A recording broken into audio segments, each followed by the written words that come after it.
Please rise for silent invocation, followed by the Pledge of Allegiance. Very light.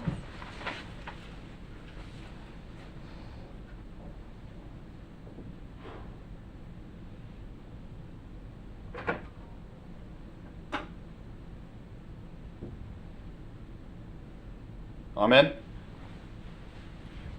I pledge allegiance to the flag of the United States of America and to the republic for which it stands, one nation, under God, indivisible, with liberty and justice for all. Will the clerk call the roll? Councilmember Colby. Here. Councilmember Tremont. Here. Councilmember Phillips. Here. Councilmember Bastian. Here. Mayor Burnett. Here. Item 4, discussion of residential solid waste collection. Jamie, what you got for us? Miss Lynn Stevens is going to come up and have a presentation for you. That is as proper an introduction as it gets. Good evening. Lynn Stevens, Public Works and Utility Director. So as promised during our last meeting, we are here today to talk about the options, the alternatives that we have for the bid for services. I'd like to bring to your attention some of the things that we're going to cover tonight. We're going to talk about the background, what type of service we have today, our current level, the alternates, as we have 2 different alternates, and what our next steps are going to be in the process.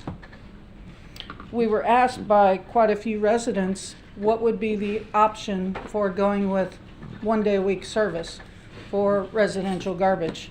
So while we were going out for bid, we thought we would add that to our alternates just to give us an idea what kind of cost savings there might be. So currently, we utilize 3 different contracts. We have our residential and commercial pickup. That's where the vendor just picks up the garbage at the street. That contract is currently with Waste Pro and expires in October of this year. We also have the landfill disposal fees that we pay direct to Volusia County. We currently pay Waste Pro about $5 million a year for the service.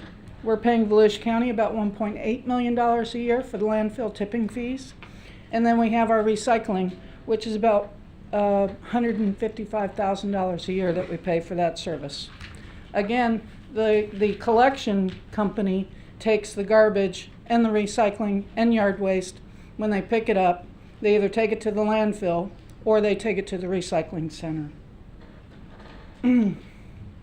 So we're talking about the current level of service for collection only. Our current collection includes the residential, commercial, and when we talk about commercial, we talk about hand pickup as well as dumpster service on the commercial side. Currently in 2020, our residential garbage averaged about 2,200 tons per month.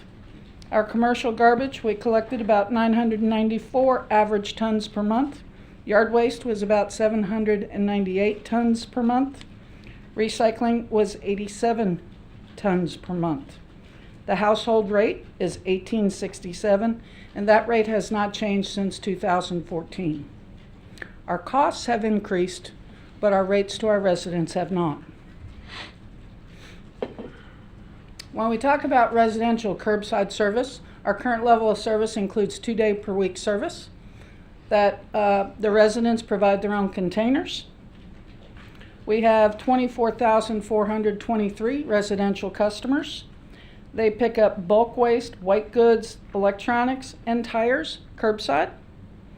They also offer a handicap side door service if they have proper documentation, and we currently have approximately 100 of those folks.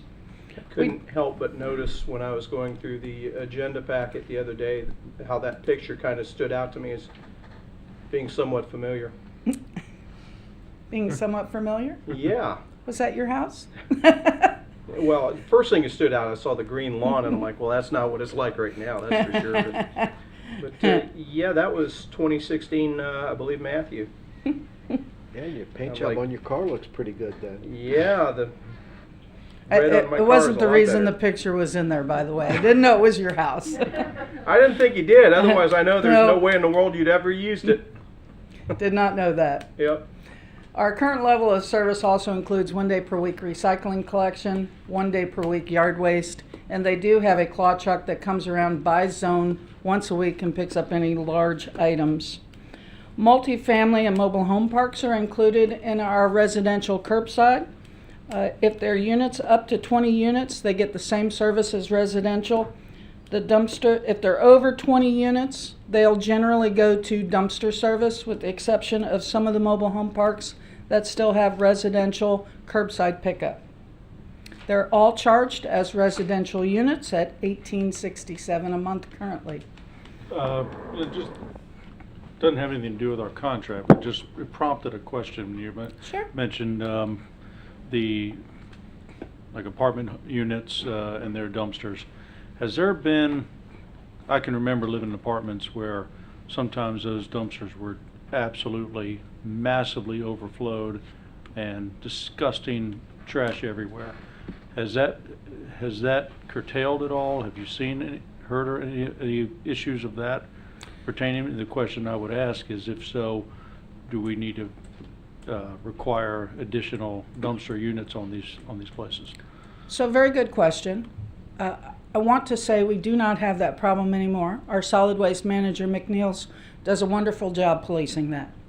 And when he sees that there's an issue with an apartment complex, he will go to them, talk to them about a larger dumpster or more frequent service. So if it's a chronic problem, then we can change that service level. I haven't heard anything. It prompted a memory when I used to live in apartments. Understood. Thanks. So then when we go into our commercial services, again, there's two types of commercial service. We have the hand pickup. These are for the small businesses that are out there. They'll use up to 5 containers. The customer provides the garbage can. It's very similar to residential service, but they do get 5 cans. Their recycling is not collected. That is considered open market, which means they can surf and get their own pricing for recycling services. Their garbage pickup is handled the same way as residential, on the same schedule as the local residents in that neighborhood, 2 days a week. Their bulky items and yard waste are on request. They don't get an extra charge. Those folks are paying $28.71 per month for that particular service. When we go to the next commercial service, that's our dumpster service, and as we just spoke, those are our larger businesses. We currently have about 530 commercial customers out there. Dumpsters range in size, 2, 4, 6, or 8 yard containers. The customer generally sets the size and the frequency that they need to service their business. Service can run from 1 to 7 times a week. Many of our restaurants and large commercial businesses have 7 times a week pickup. Recycling is open market. Yard waste will be picked up as long as it's not generated by a contractor, but they're limited to their size. There's also a dumpster condition assessment that Mick does annually. He goes around and checks the dumpsters, makes sure that they're not in crummy shape, if you will. He makes sure that they're clean, that they're maintained, they're painted, they're dated, they're numbered, they have the right sticker on them. So he does a really good job with that. Let's see. They are currently charged $4.95 a cubic yard. And again, the charge is based on the size of the container and the number of times per week that they're collected. Current level of service also includes other collection services that's in this contract. It includes collecting garbage at our 37 city facilities. It also picks up used tires from fleet, yard waste from Public Works. We have a couple of very large yard waste containers that our crews pick up off the side of the road. Dead animal collection. You'll notice that they don't stay very long. They do a great job picking that up. And they've been a wonderful partner with civic cleanup events. We did one down on Ridgewood a few years ago, as well as participating in many educational events around the city, such as Spring Fest, Fall Festival, and others.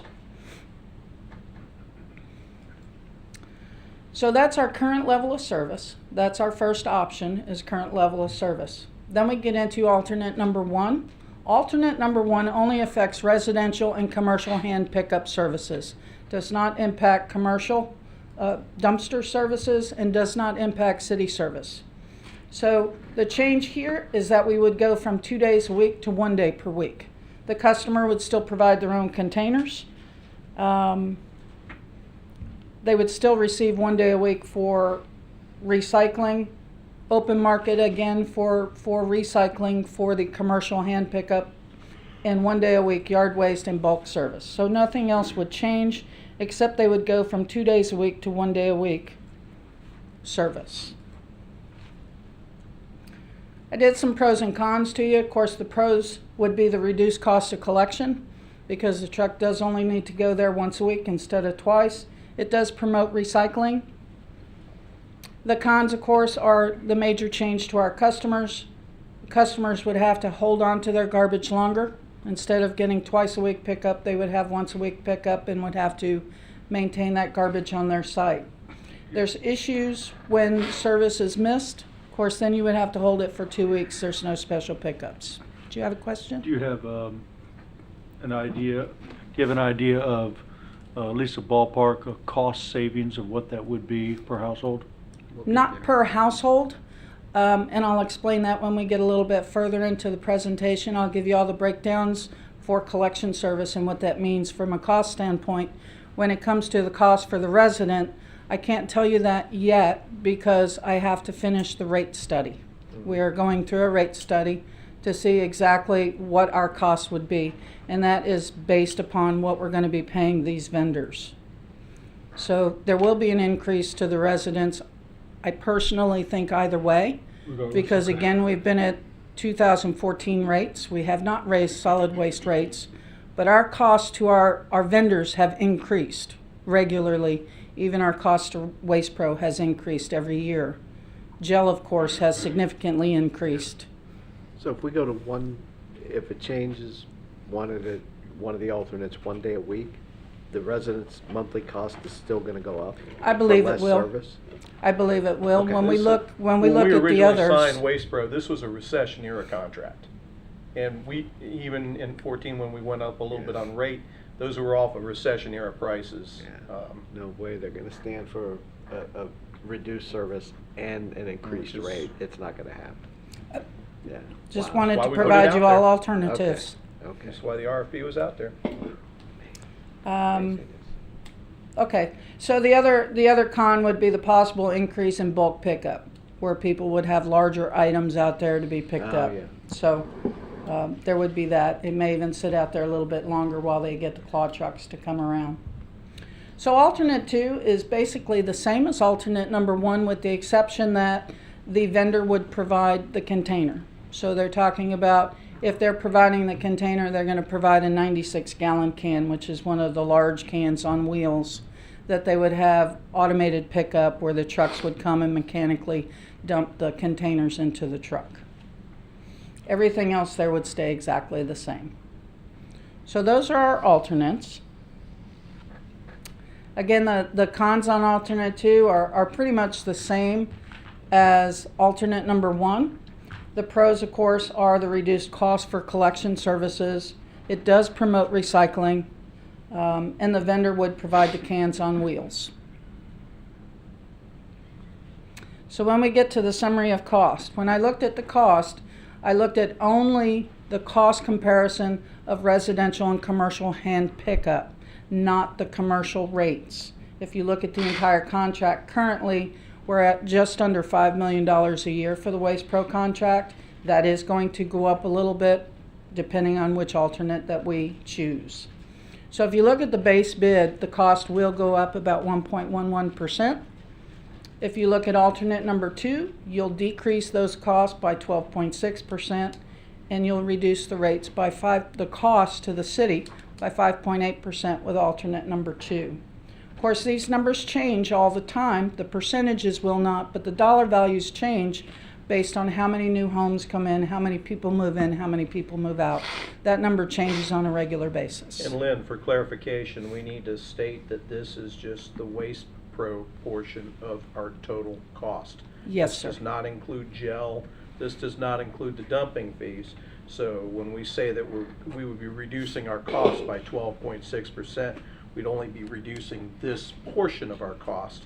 So it actually marginally would be much less than that. Yeah, We because need to keep- the weight is We don't gonna know be the exactly same. what that is, but we know Yeah, yeah. that it would be much less than that. And you said we pay 1.8 million in tipping fees now. That's correct. About annually. What was the recycling number? I missed. The that. recycling number currently is about 155,000. Okay. Historically, we used to make about $20,000 a year by selling recyclables, but when the market dropped, the need for recyclable materials or the resale value of recyclables, of course, dropped. So now it costs us to dispose. Last year, we paid about $200,000 for recycling disposal fees. We reduced the amount of recyclables by taking glass out of the equation because there was no market for glass. It was going to the landfill as cover anyhow. I remember that when I was on EAB coming before us. So Right. That's very familiar to me. So we have dropped that cost. This year, we're estimating it to be about $155,000 Quick question. Earlier you said we pay about $5 million a month. Oh, that, a year. yeah, $5 million a year, but that's with the residential and commercial. Yes, And sir. then we recoup some of that in billing to Yes. the business and the residents. So Yes. that's kind of how we pay for that. And then all the tipping fees are in excess of that $5+ million. Yes. Okay.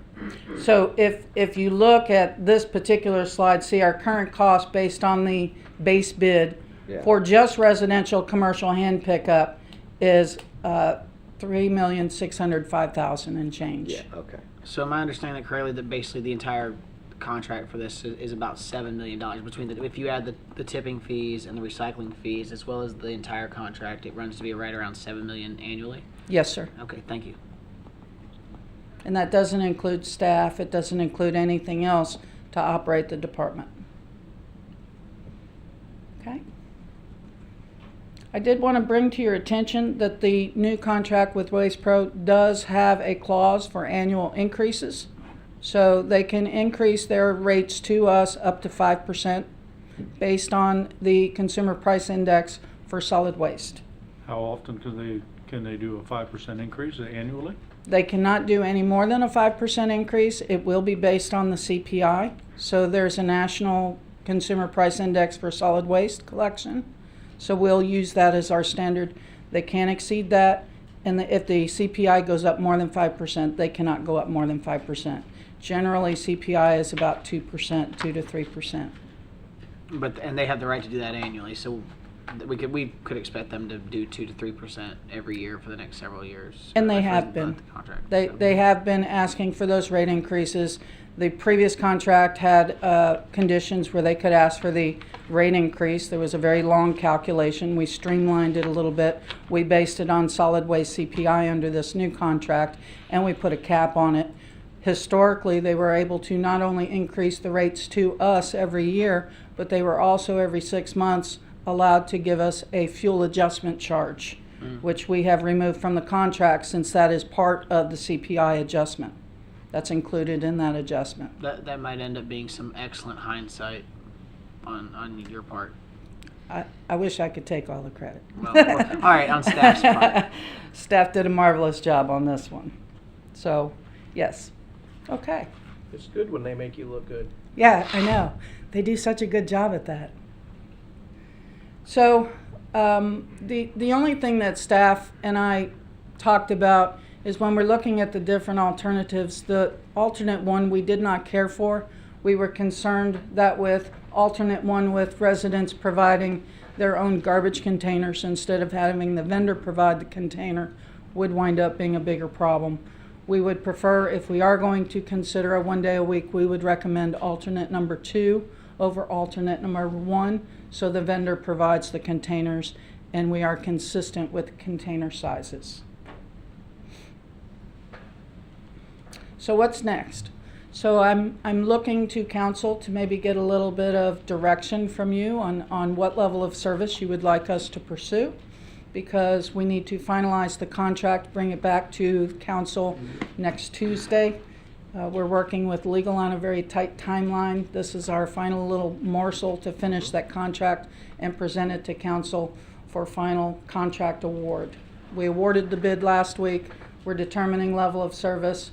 We did our negotiation on commercial. We're very happy with that. And now we're ready to finalize the contract based on the level of service that's desired. Once we award the contract, we're also going through our system to award a rate study for for solid waste. We're going to bring a company in, do the rate study, tell us where we need to be with our commercial rates, what that ordinance needs to look like. We'll present the rate proposal and possible ordinance changes to council. We're hoping for June of this year. That is not on ad valorem taxes, so we do not have to follow the ad valorem tax rates, but we do want to make sure that we get a lot of educational information out there to our residents for the proposed rates, and that they have plenty of time, council has plenty of time to look at the rates and make the proper decisions. We'll start our educational campaign. If we are going to change our level of service, we want to make sure that we have plenty of time to educate our public, our residents, and so that they know what to expect with the 1 day a week service if that's the way we choose to go. Either way, the educational campaign will include the new rate structures that may be coming down the pipe. And then the new contract would be initiated and start on November 1st, 2021. I've been doing some rough math this weekend, and I was figuring resident usually pays about $18 and change, about $18.50 for garbage pickup. To go down to 1 day service for half the service level, to save 50 to 75 cents a month. I don't know. That's just what I was figuring, but all the same. They'd go up. Well, and I mean, that's just on Yeah. these rates now. They're going up regardless. But to me, I'm like thinking I'm getting half the service and I'm not saving half the money. It's not even close. To me, I don't know. Does council have any pleasure to go to 1 day a week pickup? Absolutely not. Okay. Not unless we want to be crucified. Current, just go Thank you, through Scott. this. Current level of service, the current level. Current Look, level of look, service. we have residents that would do just fine on 1 day a week. Mhm.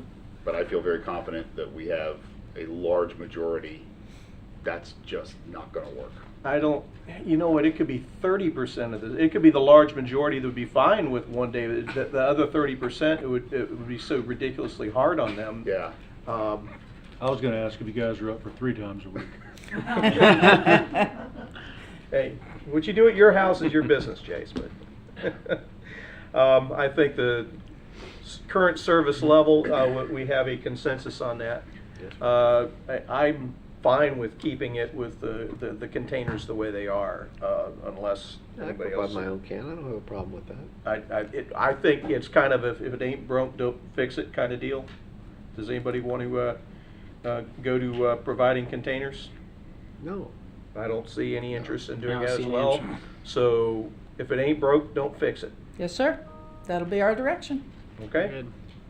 The only thing, just as a side note into the discussion of like our higher density areas, is I've noticed that in some communities around the state, maybe this is something that's trending nationally, is a lot of your condo complexes, townhome complexes, apartments or communities that share a centralized waste collection area that gets picked up, a lot of them are mandating compaction equipment. So just, I don't know where we sit in our ordinance and zoning for future complexes and things like that, if that's something we can mandate and if that has any kind of cost benefit. But I would, to Chase's point earlier, you do see that in places where the garbage just overflows. But then, you know, I've been to communities, and a lot of them in Orlando is a great example. And you go over there, these are well-designed, centralized locations where every time those residents throw stuff in there, they hit a button and walk away, and it compacts and compacts and compacts and compacts. I'm sure that's got to have some benefit to the amount of trips that have to come out there for that collection. Not only that, but just the cleanliness and the aesthetic stuff behind that. So, And there are a Something to handful think of about. compactors in our city now. okay, good. And we do have in our rate structure for compactor service. Generally, compactor service is negotiated between the resident and the vendor. Gotcha.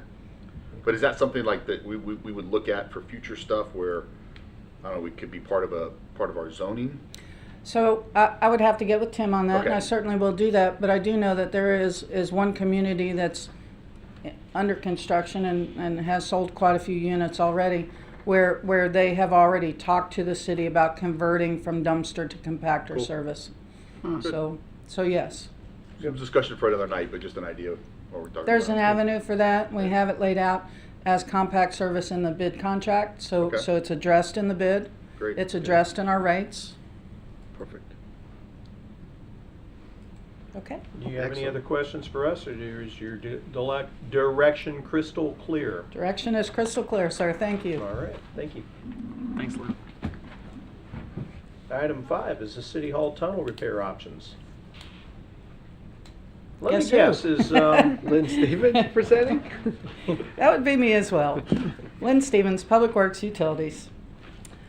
So when we went through the budget last year, we talked about the tunnel. We talked about the tunnel's need for repairs. Staff and I went back. We found 7 different options for either repair, replacement, or complete removal of the tunnel. We were authorized $20,000 to evaluate the tunnel for structural capability. To date, we've not spent any of that money. We've done it all in-house. We've utilized our vendors, so we have not spent that money at this particular juncture. well done. Thanks. So as you know, the current tunnel is simply connects City Hall with the library parking and the 2 outer wings of parking. It was constructed in 1984. It is designed with aluminum framing with acrylic panels, and the acrylic panels are severely deteriorated. When you look at the tunnel, you'll see large cracks in the panels. Some are large enough for people to cut their fingers on. We have put some tape on it to keep people from running their hands across there and getting hurt. It's like a great commercial for Flex Seal. Okay. We've actually talked with staff about Flex I'm sure. Fixes everything. So the framework was inspected for structural integrity. However, the concrete structure was not. We couldn't find a structural engineer in our time frame to come in and do a full evaluation of the structure. The water enters the tunnel as it sits today through the cracks. It's running down the walls. It's cracking more and more each and every day.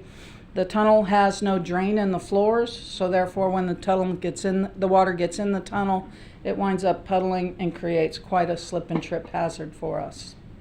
There are numerous stress cracks and spider cracks on the roof of the structure, which is also a bit of concern for us. As I said, the structural integrity of the concrete base was not evaluated. Staff says it's built like Fort Knox, and so does the engineers that we had come take a look at it, including the original designer of the Dittmer tunnel. Staff and engineers believe the concrete structure is sound. The expected lifespan of this tunnel is very similar to a bridge. It was built like Fort Knox, let me tell you.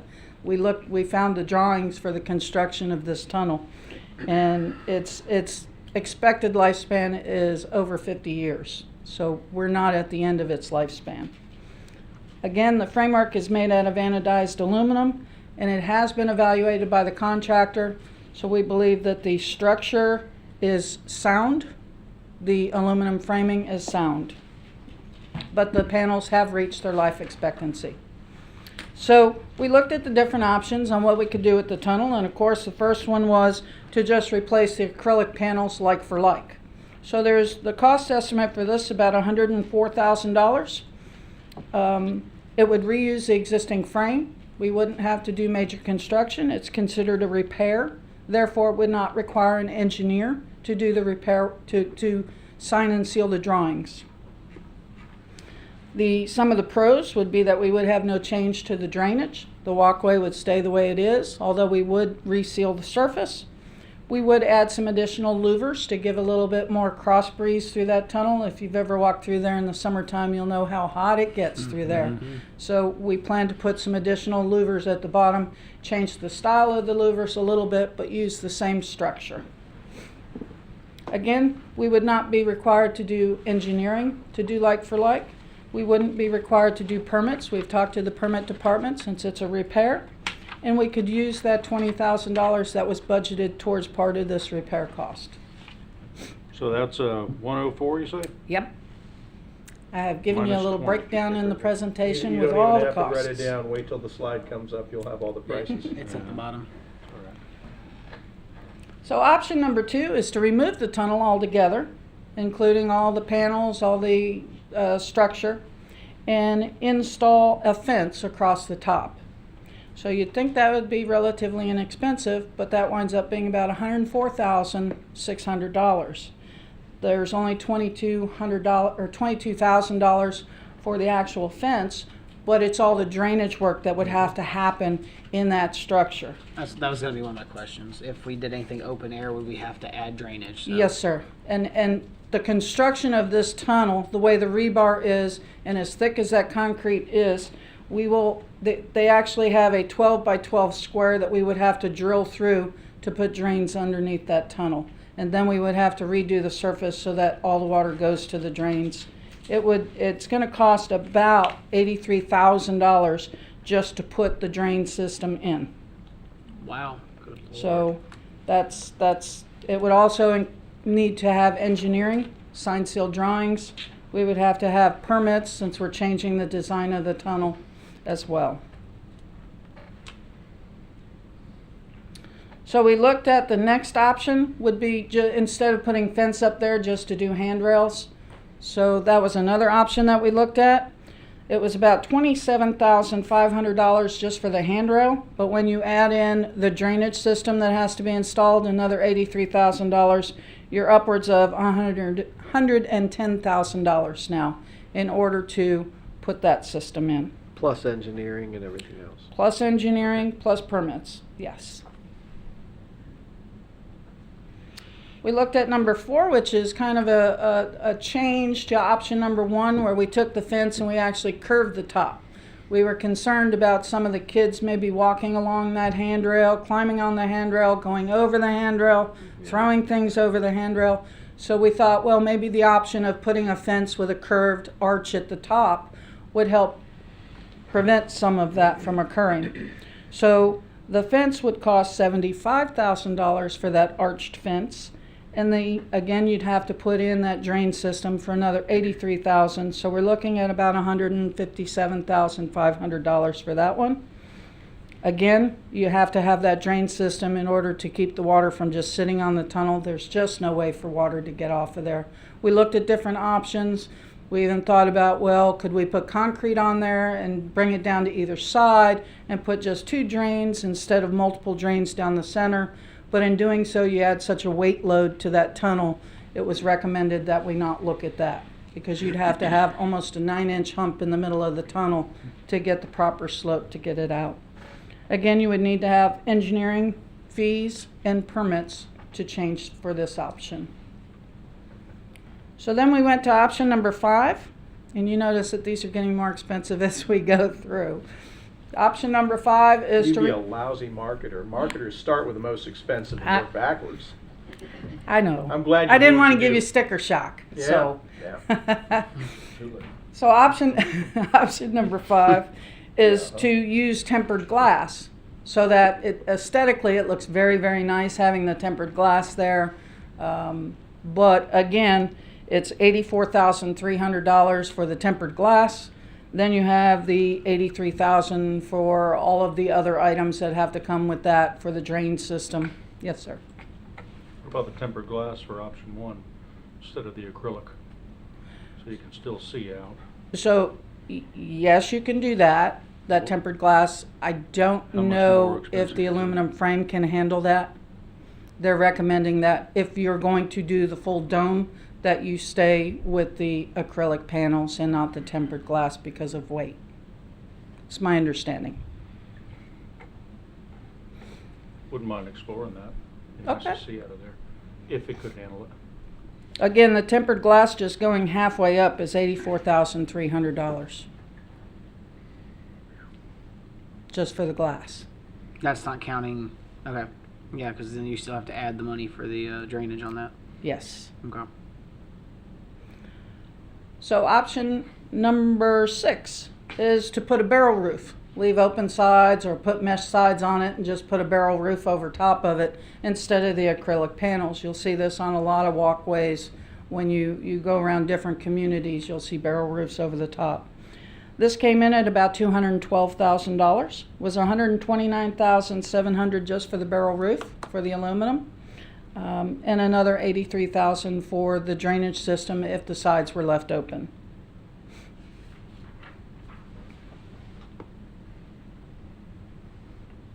So option 7 is to just completely remove the structure and do away with it. And we were very surprised with the cost to just remove the structure. If you remove the structure, then we would want to put something coming from that upper parking lot down to the street level. Then we would need to make sure that we're ADA compliant. So we'd have to put ADA ramps upstairs so that the handicap could approach the tunnel. The ramp. The ramp would have to be sloped.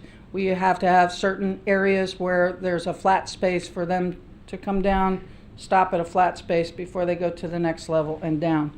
That price came in at $373,000. We looked at just removing the tunnel, repairing the front of City Hall without a ramp, and that was $180,000 just to remove it. These things are, built. So, again, that was our seventh option, was to completely remove the tunnel altogether. We got 37 years out of the first iteration. We can get 37 years out of the next iteration. That would really equate to a amortization price of about $2,800 a year just to do the same thing. And there really is very little maintenance required on that tunnel. We go through every 4 months and pressure wash the walkway. It has been very low maintenance. You have higher maintenance with an open walkway. And with the open walkway, we may have to revise the lighting system. There's also cables that run along there. Although if we're going to replace the acrylic panels, we're going to move that conduit to the outside instead of running down the center of the tunnel for the camera system, the security system, and the lighting. So those are the original acrylic panels? Yes, sir. They've been on there since that was first. Okay, so we could expect 35 maybe years out of the next side, hopefully. Yes, sir. Yeah, 30 years. We financed them for 30, so we've had them paid off for Hey, a few years. at a low interest rate, I might add. Lynn, is the entire tunnel from both sides covered under surveillance cameras now? I know there is one at City Hall, at the doors of City Hall. I believe, I'm not 100% sure, but I believe there is also a camera on the other end. But I would have to double check. Since we're going to be doing this, I think, and you just brought up a great point, is let's make sure we're really focused on lighting from a safety aspect as well as the use of the cameras, because if we go to more of an open air configuration, I think there is some potential for concerns, and it would be nice to be able to have that on the interest of the city if stuff like that occurs, like we've seen around the city center complex in the past, even recently. I think that's something that we want to keep in mind, because probably not that much of a accessory cost to do some of that stuff while we're in the midst of this. So Among those things, it took us 35 years to get the word City Hall on the City Hall building. I would like us to have the words "Welcome to City Center" on that tower as people drive under it every day. And I think that when we do maintenance on this and repair it, that'd be the time to take a look at that as well. We can certainly make that happen. I concur. So I So shared. you're recommending option 1 to us. Yes, sir, I am. Staff and I do recommend option number 1. We think that we got 30 plus years out of the first set. The engineers that have looked at it have said that the structure is sound. We can simply replace panel for panel. With some additional louvers for some additional cross airflow, we'll make that tunnel much more comfortable. We plan to address some of the electrical, move the conduit to the outside, put some additional lighting in there. We can get with IT and look at the camera systems that are there. But yes, sir, we do recommend that we replace like for like. Okay. I think it's the most efficient use. Anybody disagree? No, Mayor, just a quick question back to what you were saying. When you talked about wanting to have welcome to City Hall or City Center. Welcome to City Center. Where were you specifically envisioning that? If you take a look at this, as you're driving down the road and you see that tunnel. Right. Where Right. the 13 Right there. Right just smack above that dab is. in the middle, under the road, right above the roadway. While we're on lighting and talking about focusing on that, it'd be really cool if there was a way that we were able to do some kind of lighting where we could light that up, make it orange, or if we want to be able to do it for red, white, and blue for 4th of July. LED lights are fairly inexpensive. I don't know what that process would look like or how much it would add to the cost. But like I said, I But would estimate it would probably add about 20, just a number off the top of my head, I'm thinking about 20,000 probably to do the lighting on both sides. And I'd have to check, it depends on the size of the lettering. We did the lettering in the front of City Hall pretty inexpensively. Yeah. I was very happy with that. So And it we could came do out great. something very simple, similar to that. If you're gonna have it though, if you're gonna have that wording there, it'd be cool at night to be able to light up in orange or something. I would just like to be able to see Take that. a look and see if it's feasible. Yeah. And we'll talk about that if it isn't. Okay. But if Yeah, it's feasible to do that in a very reasonable way. I was kind of thinking along the lines at least of, this is a once in every 35-year project. So we, Let's get it this right. is the heart and soul of our city. This is where a lot of our events and stuff goes, will occur. It's an iconic feature of the city center complex, right? So we do need to think about all of those things and at least weigh them out, as well as any other, I can't think off the top of my head, but any other functionality type things that we could envision in the future that would need to be added into this that we can use for events or whatever those things might be. So, and then one other thought was, would there be a way, and maybe you don't have to necessarily, unless you know, but if we're going to go to an open air type of a thing, instead of just a plain concrete look along the pathway, any kind of a way where residents and families of Port Orange could we could do like a paver type of thing where we could sell the pavers like we've done in other places around the city, and the families could have their own brick's probably the wrong word, but whatever that is, tile or whatever, and create something along through there to help not only have a cool place where people can do that and have something there, and also, help fund some of the, things that we might want to do to this. So just give that some thought. I've seen that done really tastefully very well in a lot of places, and other places that didn't quite go so well, but that's such a cool, iconic feature that might be something really cool to do. Are you talking about in the walkway itself in the tunnel? Yeah. Yeah, in the walkway Like itself. a thin paver? Like a thin That could be, paver. yeah. I've seen like a tile. There's a new thing out now where I think they do like an etching type of a deal, and then you got to seal them, but they look great, and it just might be something. And I don't even know what, money-wise, what the value of something that is, but like for a family that's got long roots in Port Orange, it might be worth a couple $100 for them to have a permanent thing, at least for 35 years. You know what I mean? And something like that, and if you have 1,000 families or residents or businesses that do that, you can generate a lot of revenue that can go back towards things in the city center complex area, cameras, lighting, accessories, things that value back to the whole complex, so to speak. So we can certainly take a look at that. This is not, we're not asking for money at this particular Right. juncture. This Concept. repair is not budgeted, so we're just trying to get an idea as to what the pleasure of the council is. So when we do present it in our next fiscal year budget, we'll have an Right. idea of the pricing, and we'll be able to present that option to you at that time. Sounds You good. know I like options. Yeah. Anything else, council, on this one? I would concur that option one looks the Option one. nicest to me. Do we have consensus, option one? Yes, we Yeah. do. Option one. Okay. So I wanted to let you know what the next steps are. Now that we've determined our desired direction, and we will look at some of the other options that we've discussed here this evening. We'll prepare the specifications for bidding. I'm hoping to get that out if I can, August, September-ish, so that we can award the bid in around December. And so as part of our capital budget, we'll be asking for the funding to do the work on the tunnel. And depending on construction approval, then we're hoping to complete it in August 2022. So we can stretch yet one more year out of what we have. Sure. There you go. So how did you come to without any bids or anything, just curious as to how we came to the $104,000 mark? And then, of course, we're going to expect our bids to be in that range, but we've kind of given them, we need you in this range. So just how did we come to that? So we had the original drawings. We met with various contractors at the tunnel and asked for their best estimates for pricing. And they knew it was budgetary, so we didn't ask them to write them down. Sure. We asked for budgetary numbers just to give us an idea of what we're looking at and what the cost differences would be. Some of the concerns that staff and I had with the open top was some of the kids throwing things over into the travel areas when cars are going under the tunnel. That was a concern for us. Bet your bottom That dollar was- it would happen.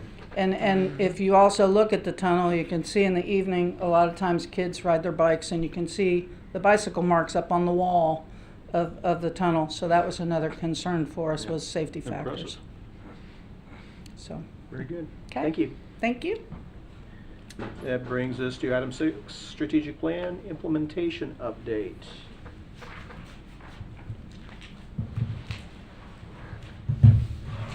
Jamie, you're not going to give the big introduction on this one? Susan Lavallo, interim assistant city manager. Hey, you got the big introduction. You must be somebody. I'm doing all these things that, right now so we can stall until she can figure out what PowerPoint is.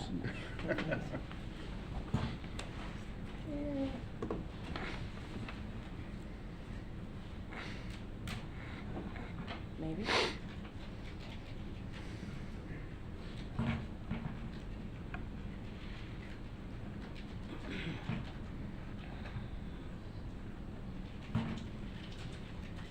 Hey, Robin.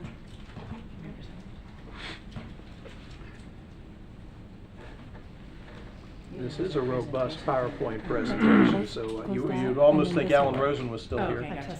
Mhm. All right. Good evening, Mayor and Council. Susan Lavallo, interim assistant city manager.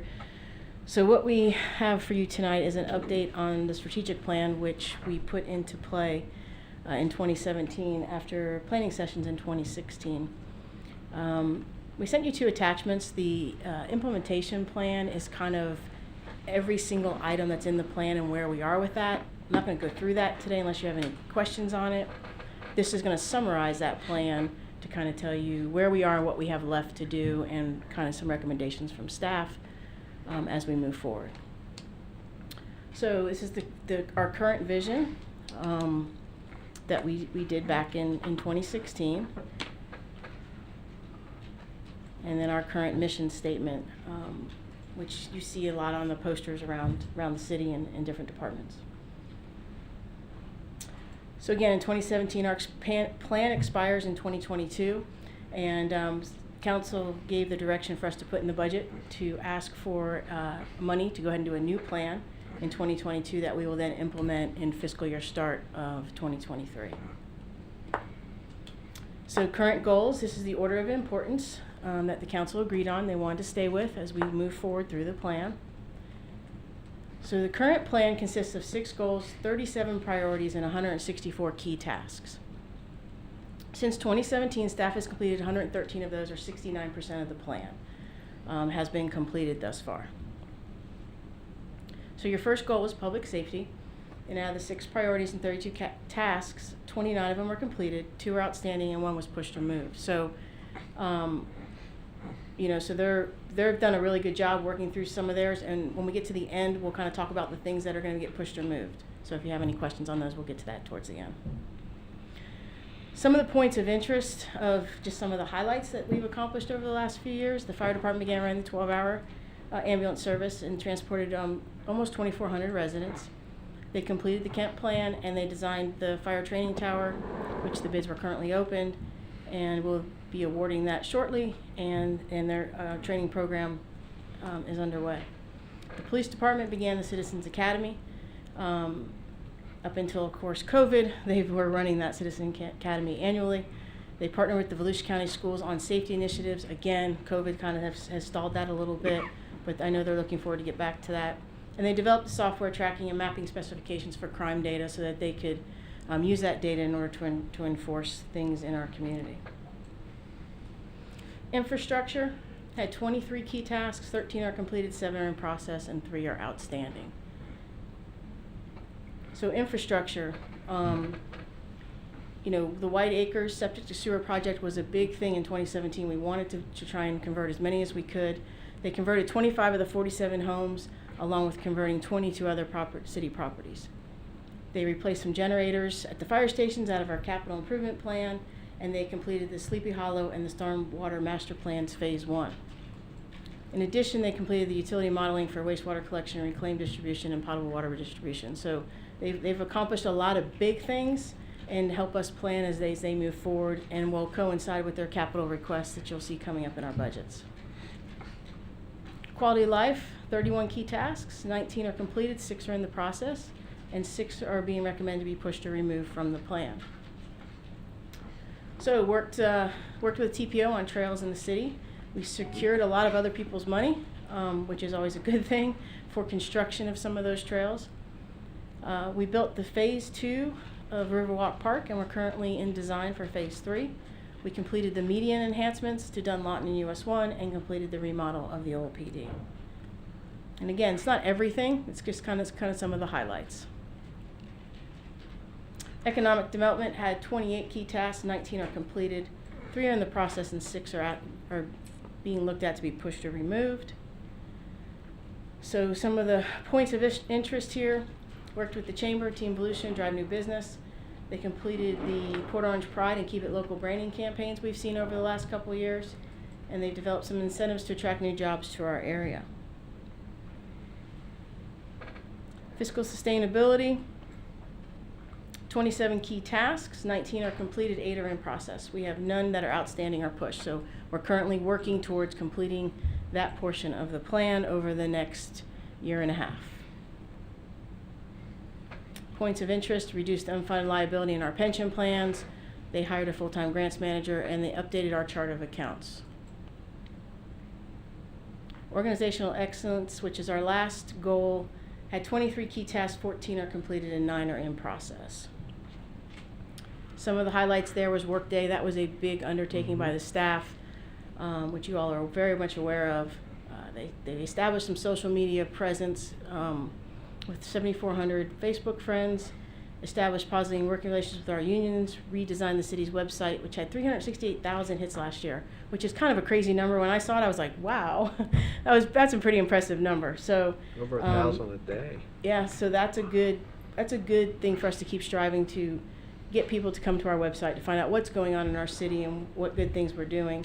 And then 105 of our citizens have attended and completed the Port Orange University program. So some of the key elements that we talked about pushing or removing. Under public safety, they had the educator for police, and there was one for fire was asking for. Fire does have part-time hours put towards an educator. Police feel that, waiting until we can get police officers hired and then coming back to this maybe in the next plan. And also due to COVID, it's not something they can really get into the schools right now anyhow, so they're asking that maybe we look to push this to the new plan starting in 2023. Parks and Recreation asked for a master plan. That master plan comes to a cost of probably around $50,000 to $60,000. In talking with community development, they will be updating our comprehensive plan, and Tim believes that a lot of the items we would have gotten out of the master plan we can actually put into our comp plan, which will save us some money. We'll work together in order to get that complete. The historic preservation plan, staff's recommending we continue with the current policy, which is we catalog any inventory before renovations or removal of the inventory. Identified a few, structures. The train depot is one. We talk about Gamble Place, and of course there's the old church and a couple other small places. But for the most part, a long-term plan for that is not something that we think we can accomplish right now. But we think, maybe going towards the future and redeveloping what the inside of the council might be on historic preservation, and then working with our historic trust and talk to them about what we can do and how do we embrace our history and heritage of this community. All right, a couple of the last few things is in 2016 we talked a lot about providing these fiber hubs. At that point, some of the cities were providing internet access to locations in these hubs and was selling it to them, and they were getting paid back. However, the private sector, as you know, has really beat us to the punch on it. They provided more bandwidth at a much cheaper rate than we can. Staff recommends that we get away from this type of activity because of the private sector and concentrate maybe on connecting our city facilities and parks and providing that connectivity so we can continue with security cameras and and the things like that the council has spoken about up here at the dais. And the last one was about the incubator opportunities. In 2016, it was discussed to maybe use the old PD, those types of things to maybe bring small businesses in that were starting and then started up. We ended up renovating that facility. During some research, a lot of the universities have this opportunity in them, and staff felt that, you know, we can maybe work to push this towards our private developers to create space for these opportunities in our community, and then the city would be used to help promote those opportunities in our community for business startups. So that is it in a nutshell. I will try and answer any questions that you may have, or if you have any questions on the implementation plan that was given. Let me start with this with council, of the things that have been suggested to be removed, and of course, most of them seem pretty logical, the reasons. Is there anything that you want to fight for? No. So we're good with those staff recommendations? Absolutely. Okay. Questions? Going back to Sleepy Hollow, have you seen a noticeable difference since phase one? So I'm going to ask Lynn to come up and answer that question, since she Good, because is. I got another question to ask her. That's Lynn all. Stevens, Public Works and Utility Director. So Sleepy Hollow, we did the study. The study produced about $12 million in projects. What staff has done is they've taken it upon themselves to clean up some of the ditch lines, do some other improvements along the current drainage systems. We haven't seen any issues in Sleepy Hollow since that time, but we have to finish the Stormwater Master Plan Phase 2 because Stormwater Master Plan Phase 1 and Sleepy Hollow both discharge to the area that's considered Stormwater Master Plan Phase 1. So before we can do those projects, we need to finish that Phase 1 Stormwater Master Plan. I think we have Sleepy Hollow pretty much squared away.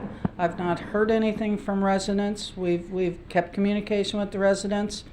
I think we have a very good handle since we've been doing a lot more proactive maintenance on the system in that neighborhood.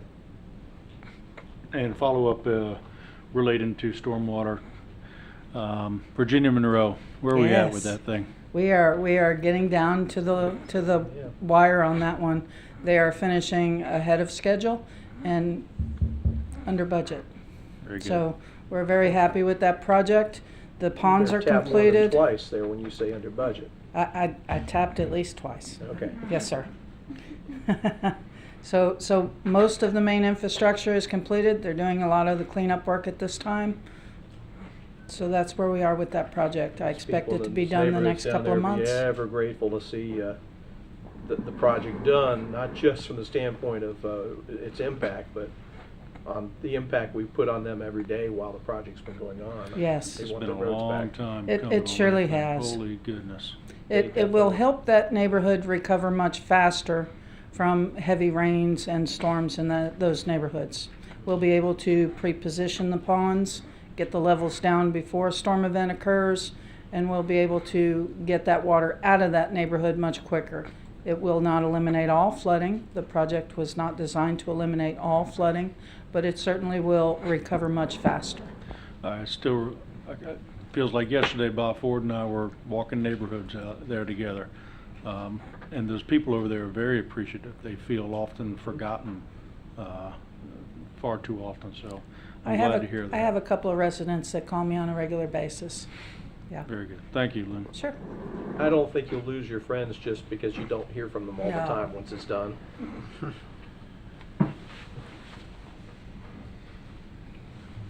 Other questions?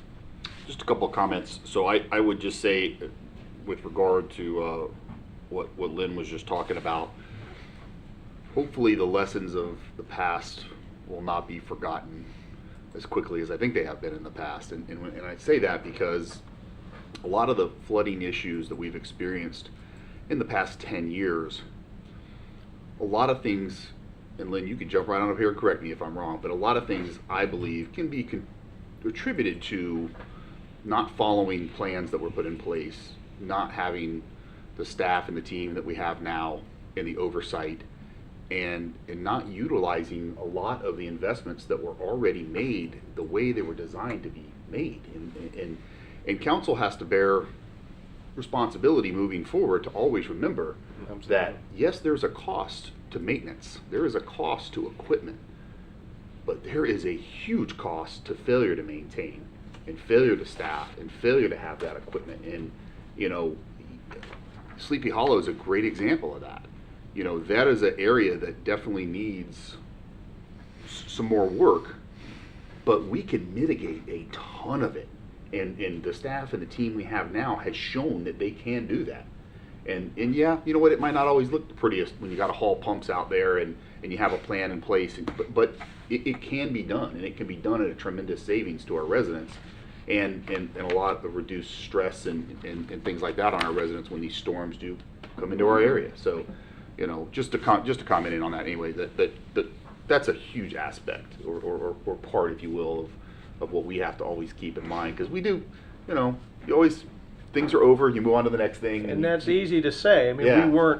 none of us were sitting here in these 5 Sure. seats during the recession when, Right. you know, you don't know how close to the Right. bone you're cutting when you're That's having right. to make those tough decisions. Yeah, you're right. No, you're right. Yep. Yep. So, but anyway, always important lessons historically to keep in mind, and they're hard sometimes to do that because you just, you know, there's always going to be something, right? And you just keep moving on and moving on and moving on, and there's a lot of value in the history. So, just another comment, couple of comments on the Port Orange University program. I really would like to see us continue to push that. I'd really like to see those numbers triple in attendance, and look for ways to do that. I think there's a tremendous amount of value. I have been very happy and pleased with a lot of the folks that have gone through that program that stayed connected with us, and they provide such a valuable feedback to us, and also you know, they help get good information out there in the community. They help dispel bad information and rumors and gossip and things like that, and they reduce a tremendous amount of staff work when we have folks out there who have some information and they can provide it correctly, and if not, they can also shorten the pathway for folks to go get information and encourage them to do that in the right ways. And so I love that program. I really like it, and I just think it's something we need to expand upon and produce more and more of those graduates. The unfunded pension liabilities, wow, what a long way that has come, but with a cost, and I get that. That's not lost on me. And But it did not happen overnight. it did not happen overnight, but it is a commitment of many councils in a row, and I know a lot of the plans are seeing a funded level that they hadn't seen in well over a decade, but there are still things that need to be closely monitored and handled. I had messaged Jamie yesterday. One of the things I've asked for in the future here, in the near future, is I'd like our finance director to just kind of bring all that to circle a little bit from our internal perspective, not so much an actuary's perspective or the pension board's perspective, but the city, who really is the funding mechanism for these plans, along with our employees. Just some of the things that we are seeing change-wise and decisions that have been made, and how those have, you know, reducing assumed rate of returns and different things, you know, what has worked well for us and what should we anticipate in the next 4 to 5 years and at what cost and things like that. But just very pleased to see that these plans have really improved, but it's taken a lot. And so I think that is something that we can be proud of, and we can be thankful for the residents, for sure, that they have supported that process, and it has been slow but sure. But it is something where I think we look at that and we start to claim that as a success story, but we also, again, have to remember the past and do everything we can not to see ourselves get back in those positions there. So, but I'm glad to see a note on that tonight. Anything else come before us this evening? Jamie, do you have anything for us? Nothing. I just want to reiterate, thanks staff for all the hard work. We brought you this update tonight because we are already in the budget mindset, and of course we want to have these discussions as we start to formulate the budget to make sure we're putting dollars to the items that we feel still bring value to the organization, which is why you did see some items that we wanted to remove tonight. Very good. Just wanted to let council know I did speak to Colin Bainsinger today. Colin runs the search firm for our city manager search. And he said he will be calling each of you tomorrow sometime, so expect his call. He asked me to relay that message to everybody. Nothing else comes before us this evening. We'll see you all next week. Have a good night, everybody.